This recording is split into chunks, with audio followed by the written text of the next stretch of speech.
Although actually, FBI data to the Moussaoui trial, the only actual solid information we've had, you know, presented to a court, indicates that those famous mobile phone calls, which Tony Blair cited as being the reason why he believed the official story, most of those mobile phone calls never took place.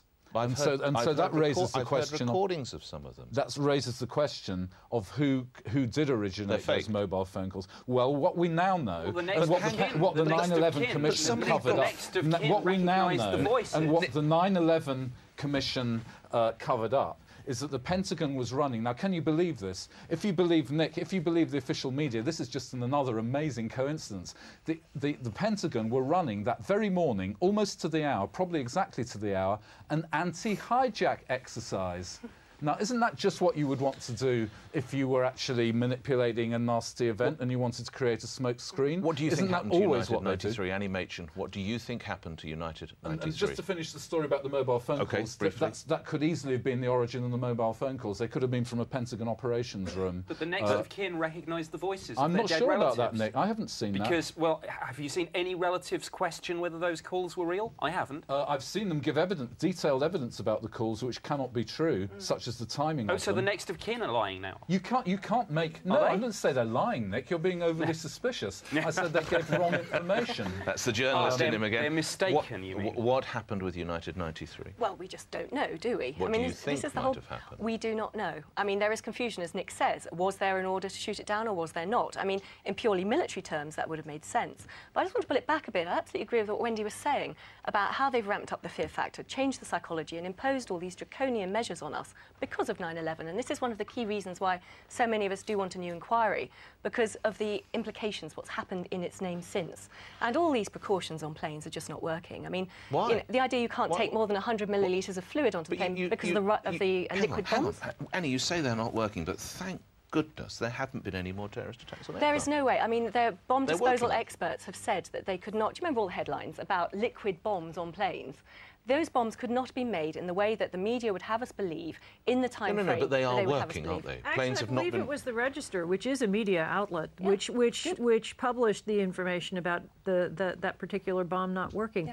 I actually know the bomb disposal heroes, a man called Lieutenant Colonel Nigel Wilde, who's decorated Northern Ireland, who was the first to go on the public. Well, I hope we can reveal that name because we have now, but go on. No, he's well in the public. I mean, the government actually falsely tried to prosecute him for a breach of the Official Secrets Act in 1999. Another, innocent... Ian Henschel, what happened with United 93 before we go? I think it was probably shot down.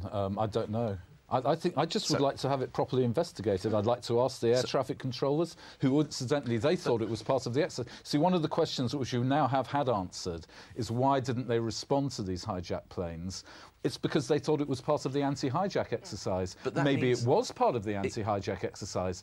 What we don't know, there's a murky area which the CIA, of course, are brilliant at creating. Intelligence agencies, this is what they do all day long. They create confusion and smoke screens, so that it's extremely difficult to unravel what actually did happen. That means at least there has to be a fighter pilot and a navigator or two and a few air traffic controllers that know and have stayed silent, or have they been if you go to the New York Times nowadays with information about somebody had to shoot that plane out. They might not have stayed silent. It might not have got into the media, but the media now are just grasses. They just go straight to the Pentagon. I'm not speculating. If you go to the New York Times with a hot story about 9/11, the first thing they'll do is, and they've said this in public, the first thing they do is to phone up the Pentagon. It's called a fact check. Yeah. No, because they'll phone up the Pentagon and they'll tell them who you are. They won't say, oh, we've got a source we're going to protect. They're going to phone up the Pentagon and they're going to say, this fighter pilot, and this is his name and this is his rank, has come to us with this story. What do you think? And so is anybody going to go to the New York Times under those circumstances? Of course they're not. Let's not get too deep into that because we need to go back to the questions. And Boyle van Rensburg.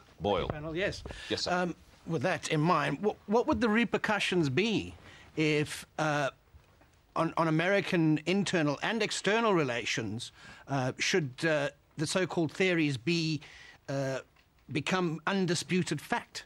Let's turn to the biggest sceptic, perhaps, of the lot, the editor of Skeptic, Wendy Grossman. What would those repercussions be for American internal and external affairs?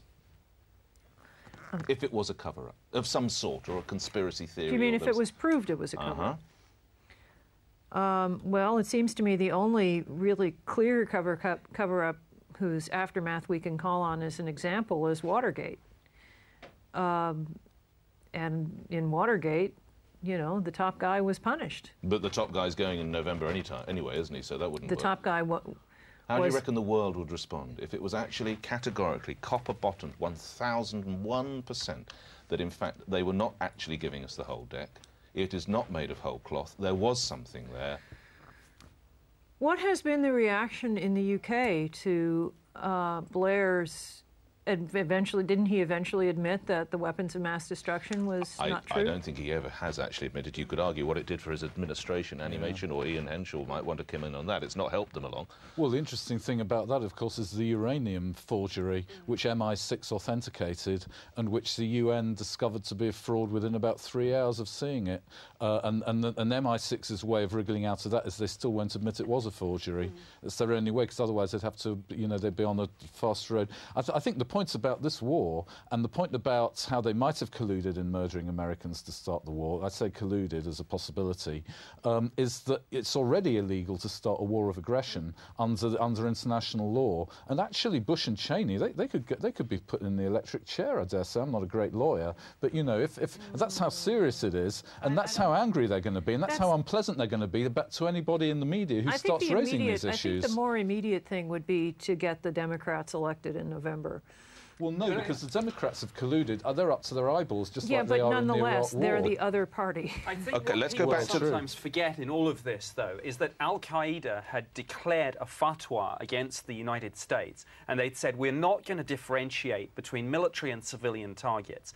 They'd bombed the embassy in Kenya, they'd bombed the embassy in Tanzania, they'd bombed the USS Cole, and, you know, they'd made no secret of the fact that they wanted to bring war to the American mainland, and that's exactly what they did. But Nick, hang on, we're going off the... hold on, Annie. If we come back to the question...